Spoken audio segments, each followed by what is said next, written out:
pretty inexpensive, very durable, and easy to keep on hand. My techs always had 3 or 4 balers in their truck or in their car, just in case there was other wells added to the sampling plan. They would be able to respond without a new mobilization. We do offer balers in different sizes. 0.46 is the smallest diameter of a baler that we offer, up to 3 inches. A 3-inch baler will hold about a gallon. A gallon of water is about 8 pounds. So if you're trying to move a lot of water, it could be a very long day, especially with a baler. Purge pump, disposable in nature, runs off a car battery or deep cycle marine battery. Again, it helps free up your hands to do other things. And once you've done the water removal from the well, you can then chase it down with a baler to actually collect the sample. So it's a nice supplement to the baling activity and something to consider. Balers, super portable. Purge pump, super portable, low cost, great for initial site sampling. A lot of the sites I went to before there was a real sampling and analysis plan done, we'd collect samples with a baler just because we could get it done quickly. It's an excellent backup system. It's a good cardio workout if you're looking to keep your upper body strength up, and there's no maintenance required. Balers by design are generally dedicated style balers or balers that you can decon. I'll leave that up to you if that's a good practice. Peristaltic pump. I was talking to the young lady back there about sampling VOCs. I won't get into the details of what you can and can't sample with a peristaltic pump. Each state, each regulatory agency has their opinion on these kinds of things, and it's a good tool for the right job. Mechanical peristalsis is peristalsis is probably what you might have done in college. You stand on your head and drink a beer. That mechanism is peristalsis when you swallow something. And the way it works is you have a roller head on a motor that compresses a tube, and that tube creates a vacuum and moves the water through that tube as the motor rotates. So it's a mechanical means of segmenting tubing that then rebounds and then collects the next cycle with each rotation of that motor. 27 feet at sea level is kind of the practical limitation. Shallow groundwater, surface water, peristaltic pump is awesome. If you're doing filtration, doing trace metals analysis, collecting water with the baler, for example, maybe, and moving it into a batch bucket, you can use a peristaltic pump to transfer that water through a filter to collect your dissolved metal sample. There's a variety of tubing diameters. Generally, our most common tubing is a size 15, and with peristaltic pumps, the tubing number as it relates to the tubing diameter is probably one of the hardest things to understand because it's its own nomenclature. And there's 2 varieties of tubing with peristaltic pump. There's a precision tubing and a performance tubing. The most common thing we provide is a performance because people are trying to move a lot of water. Size 15 correlates to about a 1/4 inch inner diameter, which with the geopump will provide up to about 1 liter a minute in flow. But there are other tubing diameters that'll get you almost a gallon a minute. When you go to the higher flow, larger diameter tubing, you lose some suction lift. It's just the size of that package is got its limitations. So surface water, shallow groundwater, chemical compatibility, there's tubing for just about any opportunity out there.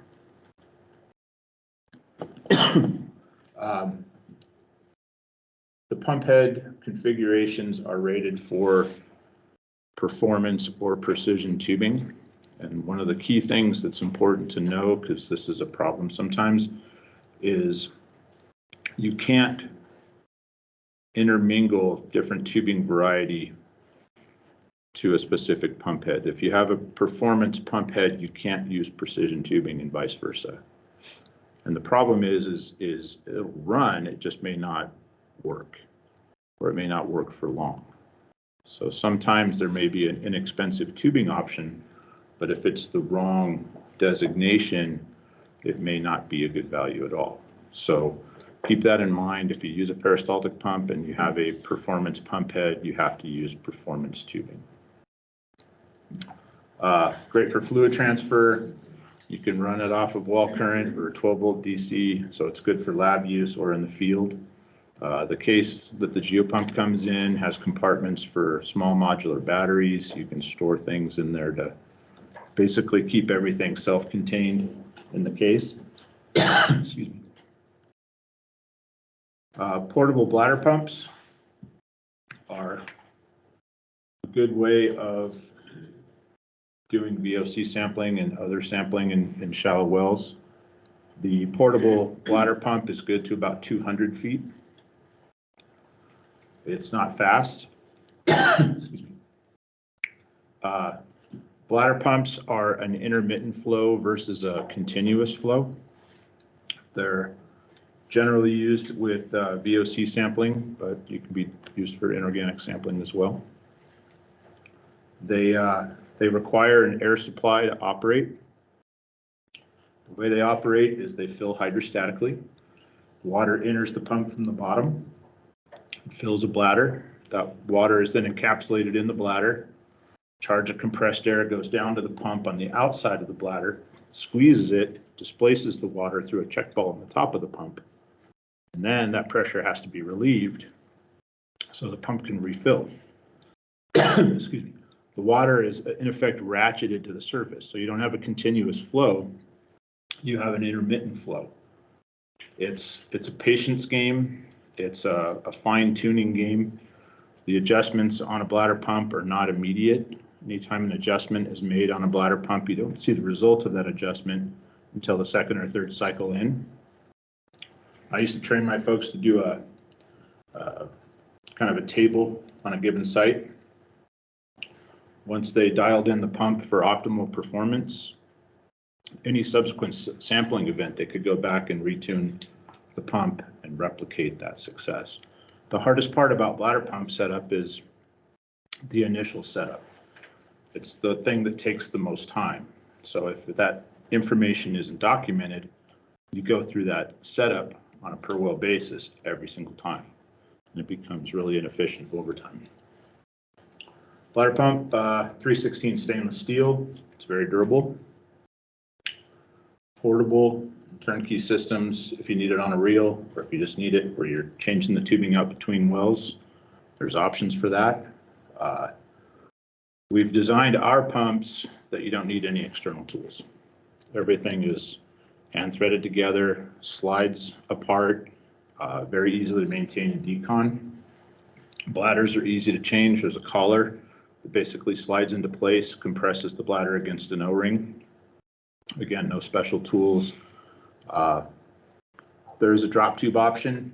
I neglected to mention in the prior talk I did that the SS GeoSub also has the drop tube option. But a drop tube is the relocation of the pump intake to a depth greater than where the pump is set. So all things being equal, bladder pumps perform better the shallower they're deployed. So if you have a well that's 100 feet and the water is at 80 feet, you want to set that pump as close to the 80-foot mark as you can, taking into consideration any potential drawdown or turbidity issues. If the water level is at 80 feet, but the screened interval is at 200 feet, you can relocate that intake down to that 200-foot interval. As long as the pump remains submerged, that pump will fill and you can sample from that interval without deploying the pump deeper. Now, the thing about the bladder pump is once the water is captured in the bladder, it's isolated from the formation. It's not relying on hydrostatic pressure of the well to push it up the tube. So the calculation for pressure to operate the pump is based on the tubing length, not the water table. Whereas an electric submersible pump, you're basing the pumping head based on the elevation of the water. It's a little nuance, but it's an important thing to remember. GeoControl Pro is the controller that we offer that has an internal air compressor that'll operate the portable bladder pump down to about 200 feet. It'll get up to 100 psi, which is more than the pressure to pump from that depth. It's about the size of a kid's lunchbox, weighs 9 pounds. It's very portable. The case that we provide with it, both as a rental and for purchase, actually fits the bladder pump. So if you get the system with the controller and the battery and the pump, that case is the whole package. So if you're traveling and logistics are important and space is important, even if you're flying, that's a pretty easy package to move around. Compact and portable, controls all bladder pumps, dedicated and portable. So the thing about bladder pumps is a bladder pump functionally is a bladder pump. Water enters the pump from the bottom, fills a bladder, and you're move the water. So our controller is agnostic to anybody else's pump. We like to sell ours, of course, as a package, but if you have dedicated pumps on site, there's adapters where you could use that controller and just move from well to well with relative ease. Electric sampling pumps. This is another just bladder pump. This is going to require electrical energy, whether it's wall current or a generator. And in the case of the SSGO sub, which is pictured here, you can use an inverter. Inverter runs off of a running vehicle. I think the size we use to operate this pump is a 750 watt, which is a pretty sizable inverter. It's very versatile. It's variable speed. The pump is so sensitive in its speed of operation that just by changing the elevation of the discharge line, you can augment the flow, especially at the lower end of the spectrum. So that can be challenging if you don't expect that, especially if the water table changes as you're pumping. If you're pumping faster than the well can recharge, you're changing that water effect on the discharge based on where you've set the pump up. So if you've set the pump up to run at a certain speed, at a certain flow rate, and the water table starts to drop, you might see a drop corresponding in the discharge. Just a little pro tip, but paying attention to that may be important in getting the best results. There is a dry run feature on this pump, which is kind of cool, right? Electric pumps need to run cool. If the pump runs dry, the motor gets hot. The motor gets hot, the motor fails. So we've built in a dry run feature on this pump to help alleviate the potential for burning the motor on the pump. It's easy to decontaminate, like the portable bladder pump. Everything on the pump can be disassembled. One threaded component, which is the outer housing. Everything else is secured with O-rings and basically just wobble it and disassemble it. It's pretty simple. The drop tube assembly gets you the greater depth. Just like the bladder pump, the pump must be submerged in order to operate. The depth limitation of the SSGO sub, for example, is about 200 feet is where it deadheads. But if your water table is at 150 feet and your sampling interval is at 250 feet, you can use this pump to sample from that depth interval.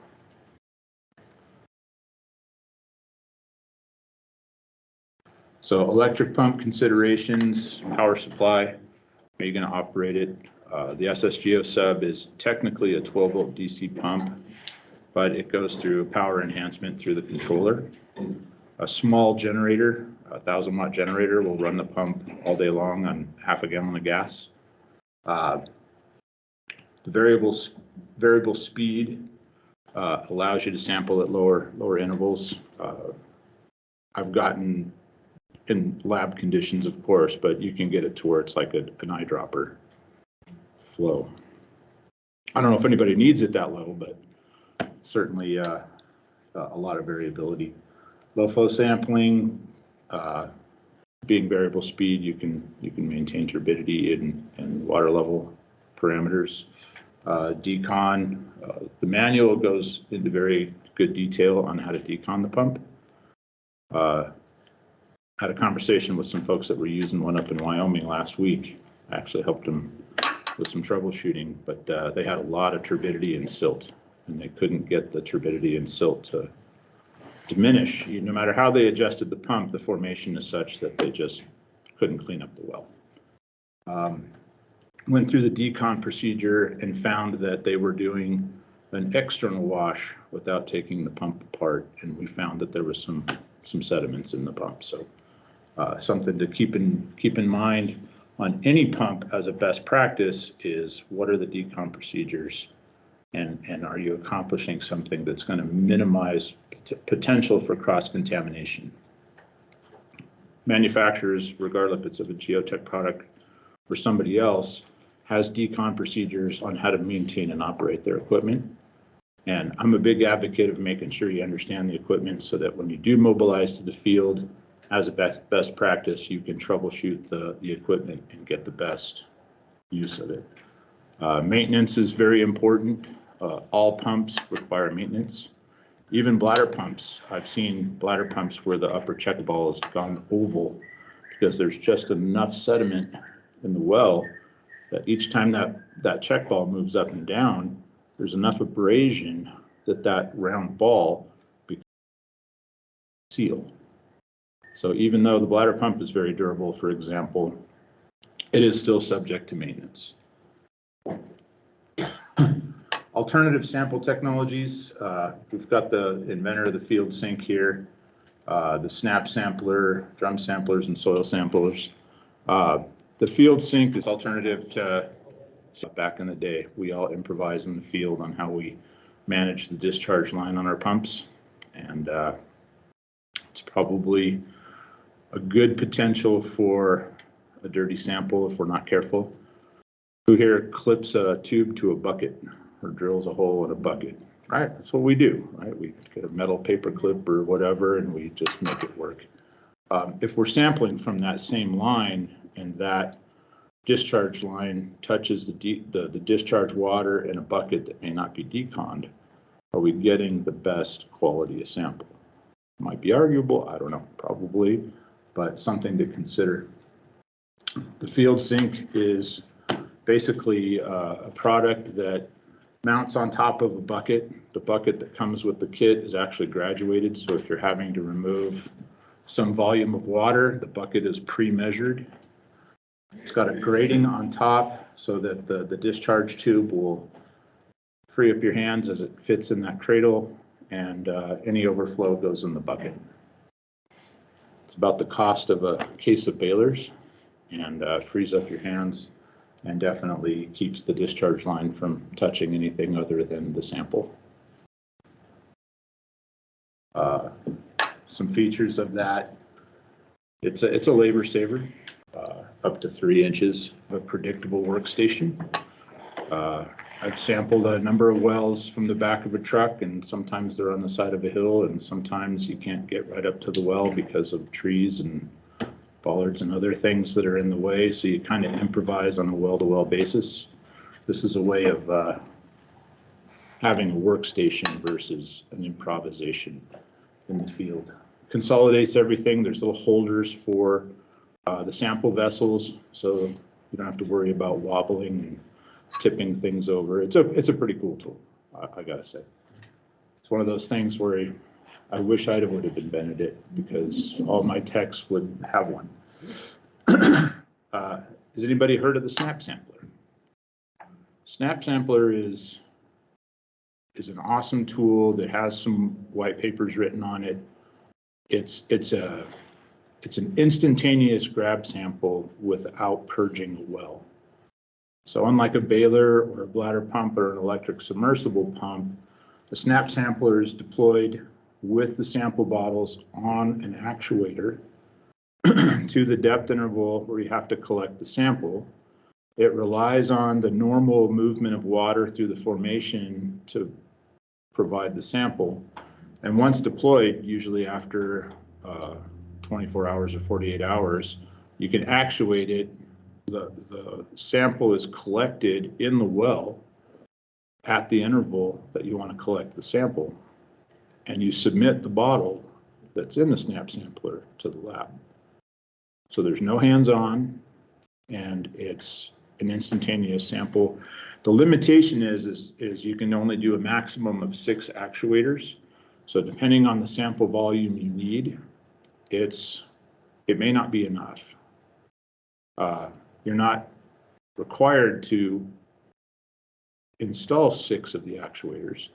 If you need 2 VOA vials, you can install 2 VOA vial actuators. Collect your VOA samples, move on, put new bottles in and redeploy it and go on to your next well. There's no touching of the equipment except the external part of the sample container. And depending on the well diameter, you can get up to about 1 liter of sample, 1.5 liters. They also now have a PFAS zero material sample container. The way the snap sampler works is it has a pneumatic actuator at the surface. So you would deploy it like you would a dedicated bladder pump system. And during your sample event, you connect this little compressor, excuse me, actuates the snap sampler. It closes the containers in the water column. You pull it out, you put your samples in your cooler, and you move on after you put new bottles and redeploy. So pretty simple. It's gaining a lot of acceptance. Drum thieves. Has anybody had to sample drums? So drum thief is the draw. It's a clear PVC tube. It's rigid. You stick it down in the drum, put your thumb over, take a look, and disposable, low cost. Kalawasa is a little more volume, and it actually has a mechanical valve. So if you actually have to collect a sample from a drum, you can deploy the Kalawasa to some interval within the drum, close the valve, pull it out, and especially in drums where there might be stratified fluids, it's a good tool for that. Minute and flow. Again, this is a lot of best practice information, but focusing on the tools, soil sampling, if anybody's ever done it. Anybody done it? It's a lot of fun, especially in Oklahoma in August. Just saying. We've worked with some companies to develop a sampler that's a quick connect style with a shear pin. Deconning the buckets are stainless steel. They're easy to decon. I don't know what else I can say about soil sampling other than it's a patience game and a lot of energy. I think that's all I got for today. The auger can't undisturbed soil samples, hardened steel core, tool-free.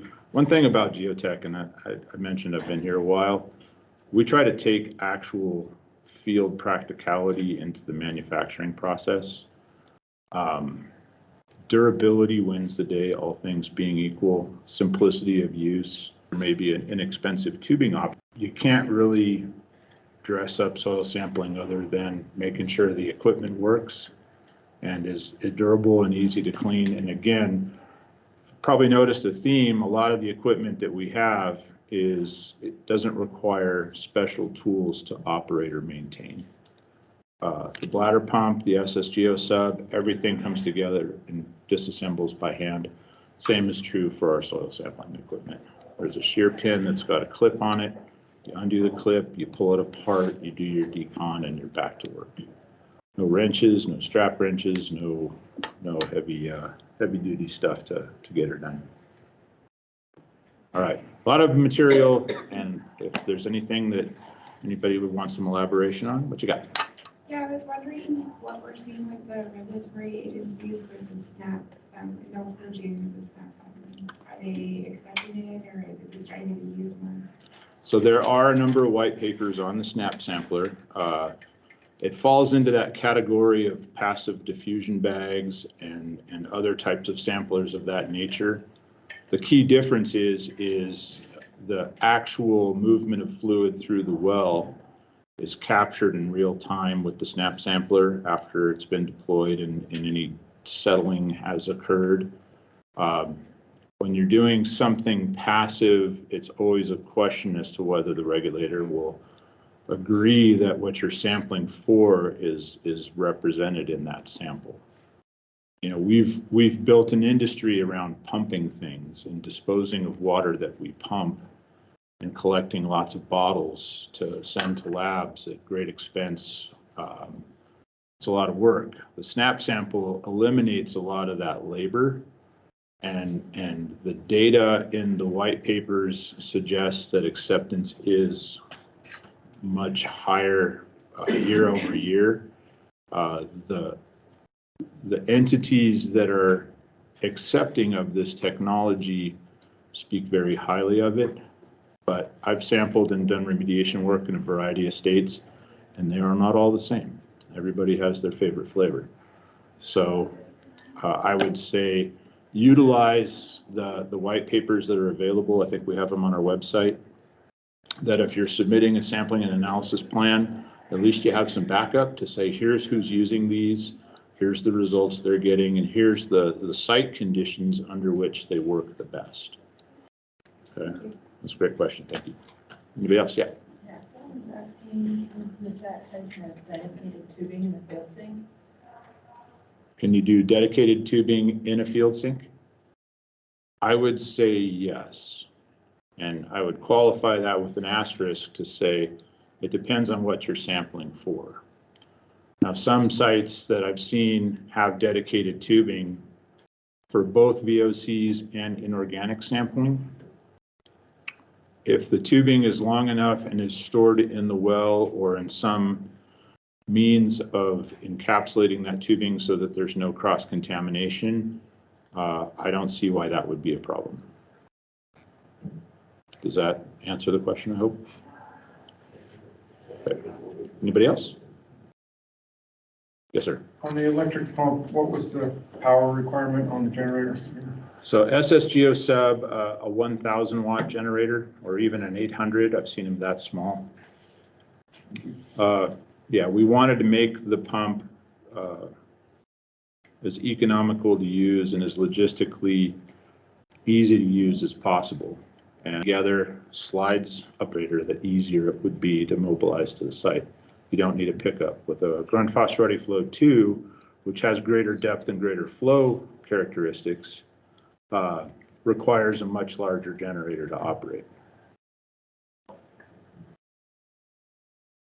Yes, sir. So earlier you talked about power versus precision tubing. Can you explain what those are? So the precision versus performance tubing relates to wall thickness of the tubing itself. So the flexible tubing that goes in a peristaltic pump has a property in the vernacular of the industry, it's called durometer. It's its ability to rebound, okay? A thinner wall tubing will have ultimately a shorter lifespan than a performance tubing, which has a thicker wall. So from a sampling perspective, generally people use performance because if you have to remove three to want to set that pump as close to the shallow well, and that results in upwards of 10 gallons. That's a lot of compression. It's like bending a wire. At some point, it's going to fail. Thinner wall tubing will give you more precise flow, particularly at lower flow rates, whereas a performance tubing will give you a higher durability for the applications that our industry generally works with. Does that help? Thank you. Mm-hmm. Okay. Anybody else? Are we having fun so far? Did we learn something? Again, this is a lot of information in a very tight package, so I'm kind of like a rock skipping over a lake. You know, I'm trying to cover a lot of things and make sure you guys get some value. And maybe if I've introduced something that you've not heard of before, you can ask some questions or look into it a little bit further. But it's a lot of content. Any one of these products can be a whole hour in and of themselves on operation and maintenance and application and things like that. So, everybody good? All right, thank you so much. Appreciate you coming in.